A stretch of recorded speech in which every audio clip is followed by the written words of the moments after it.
Welcome to Seven Bulls. We break down finance so that anyone can understand. Roll the intro.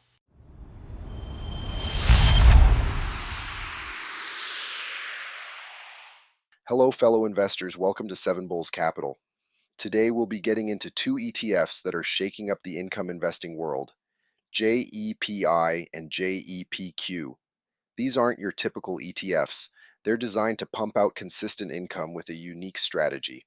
Before we move on, if you find value in the video, make sure to give it a like and share. Also, watch until the end and feel free to leave a comment with any thoughts you might have on the subject. It helps us with the algorithm. Thank you. Now let's get to it. Both JEPI and JEPQ are managed by JP Morgan, one of the biggest names in finance. They both aim to deliver a steady stream of income to investors, but they do it with a twist. They use a strategy called covered calls, and I know that might sound complicated, but stick with me because it's actually pretty cool. Imagine you own a bunch of valuable items like rare comic books or vintage sports cars. Instead of just letting them sit in your basement collecting dust, you decide to rent them out to collectors who are willing to pay a premium to enjoy them for a while. That's essentially what JEPI and JEPQ do with the stocks they hold. They sell covered call options, which is like giving someone else the right to buy those stocks at a certain price in the future. By doing this, they collect rent in the form of options premiums, which gets passed on to you as income. Now let's talk about what sets these two ETFs apart. JEPI casts a wide net, investing in a diversified collection of large cap US stocks across various sectors. We're talking about blue chip companies, the giants of American industry. Think about household names like Johnson and Johnson in healthcare, financial powerhouses like JP Morgan Chase, and even some of the biggest tech companies like Microsoft.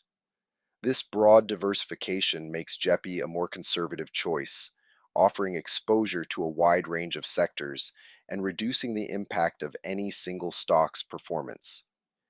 JEPQ, on the other hand, takes a more focused approach. It concentrates its holdings on the NASDAQ, which is heavily tilted towards technology and growth companies.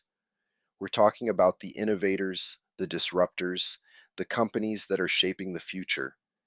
Think about companies like Apple, Amazon, Tesla, and Google, companies that are constantly pushing the boundaries of what's possible. This focus on technology means JEPQ might be a bit more volatile, but it also offers the potential for higher growth. But here's the trade off with that covered call strategy: it can potentially limit your upside. If a stock price goes through the roof, the option holder might exercise their right to buy it, and the ETF could miss out on some of those gains. It's like choosing between a steady paycheck and the chance to win the lottery.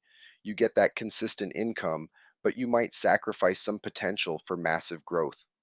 So, which one should you choose? Well, that depends entirely on your individual investment goals and risk tolerance. JEPI is like the reliable dividend aristocrat, providing steady income and moderate growth potential. It's a great choice for investors who prioritize stability and consistent income. JEPQ is more like the high growth tech stock, offering the chance for higher returns but with more volatility. It's a good fit for investors who are comfortable with more risk and are looking for greater growth potential. Now let's talk a little bit more about those covered calls. Why do JEPI and JEPQ use this strategy? Well, it's all about generating income in a potentially sideways or slightly down market. When markets are volatile, or when investors are uncertain about the future, covered calls can provide a way to generate income even if stock prices aren't soaring.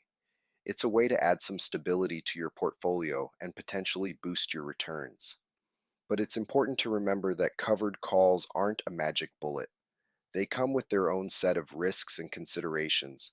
For example, if a stock price declines significantly, the ETF could experience losses.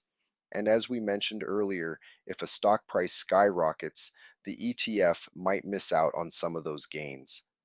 That's why it's crucial to do your own research and understand the ins and outs of covered calls before investing in JEPI or GPQ. Consider your investment goals, your risk tolerance, and your overall financial situation. And if you're unsure, don't hesitate to consult with a financial advisor who can help you make informed investment decisions. Hopefully, this video has given you a deeper understanding of JEPI and JEPQ and how these unique ETFs can help you generate income. If you found it helpful, smash that like button and subscribe for more videos. And don't forget to leave a comment below letting me know what you think of JEPI and JEPQ. Keep up with your financial education. You're the only one in charge of your future. Be safe. We grew.